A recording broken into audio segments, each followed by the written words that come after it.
Good morning, everybody. Today we're going to be starting a new unit in our comprehension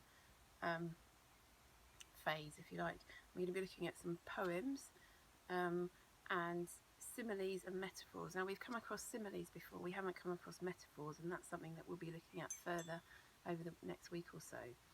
Now, you need to have a look at the sheet that I've given you that's attached to your lesson plan, called Quieter Than Snow, and have a look at the poem that I'm about to read you as I read it. Okay, so it looks like this. Hopefully it's on your lesson plan. So, Quieter Than Snow. I went to school a day too soon, and I couldn't understand why silence hung in the yard like sheets. Nothing to flap or spin, no creaks or shocks of voices, only air. And the car park empty of teachers' cars, only the first September leaves dropping like paper, no racks of bikes, no kicking legs, no fights, no voices, laughter, anything.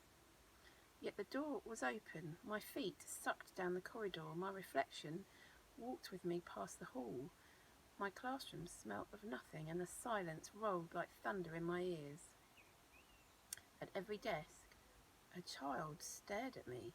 Teachers walked through walls and back again. Cupboard doors swung open, out crept more silent children, and still more. They tiptoed round me, touched me with ice-cold hands, and opened up their mouths with laughter that was quieter than snow. And that's by someone called Burley Doherty. Quite an interesting poem, isn't it? Maybe that's what it would be like if you were at school at the moment. Who knows? Now, you've got, well, there's 14 questions. Now, that's quite a lot of questions there. You may not have time to do all of those. I'm going to read the poem to you again. It's quite a good idea for you to read it through. And then you need to look at the questions and start highlighting the bits that are going to help you to answer your questions. So, Quieter Than Snow. I went to school a day too soon and couldn't understand why silence hung in the yard like sheets, nothing to flap or spin, no creaks or shocks or voices, only air. And the car park empty of teachers' cars, only the first September leaves dropping like paper. No racks of bikes, no kicking legs, no fights, no voices, laughter, anything. Yet the door was open. My feet sucked down the corridor, my reflection walked with me past the hall.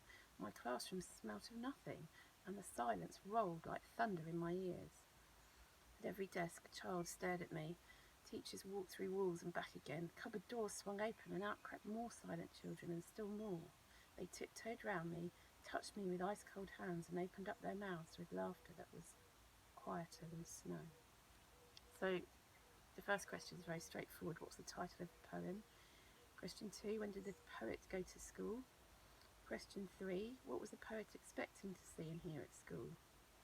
Okay, make sure you've read that carefully. What were they expecting to see and hear? Not what they do see and hear, what were they expecting to see and hear? What did the poet see outside? And what did the poet see in the classroom? Okay, then we've got our next, looking at the language section. What does the poet say the silence was like in the yard? And B, in the classroom, so different. And why do you think these descriptions are different? Then it says find the similes which describe the following. So you've got to find the bit that talks about the leaves and the laughter and find the simile that describes them. And then you need to say whether you think these are good descriptions or not. Okay, but it's not enough to say I think this is a good description. You have to say why you think it's a good description. Okay, so you need to do that about the leaves and the laughter and why you like them. Number 10 says, the poet says my feet sucked down the corridor. What impression does the word sucked give you?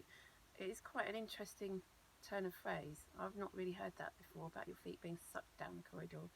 So you need to think about, what impression that gives you. How does that, is it a good description, a bad description? What's it implying that's happening to the person in the poem? Right, and then the next 3 questions. Who do you think the children and the teachers are? How do you think the poet felt when she arrived at school, when she arrived in the classroom, and how does the poem make you feel? And I have to say, when I read it the first time, it made me feel differently to the way I read it the next couple of times. So it is worth reading it more than once, and obviously I've read it for you twice anyway, but you should always remember, read it 3 times, read all of the questions, read it again, use your highlighter, and then start answering the questions.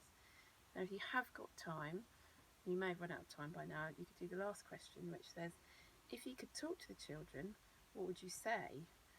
And what would you want to know? Okay, there's a lot of work here.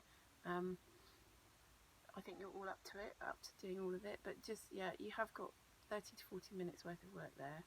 So see how you go, and be brilliant. If you've got any questions, we'll have a look at it again in the Zoom session. So I might see you there. Okay.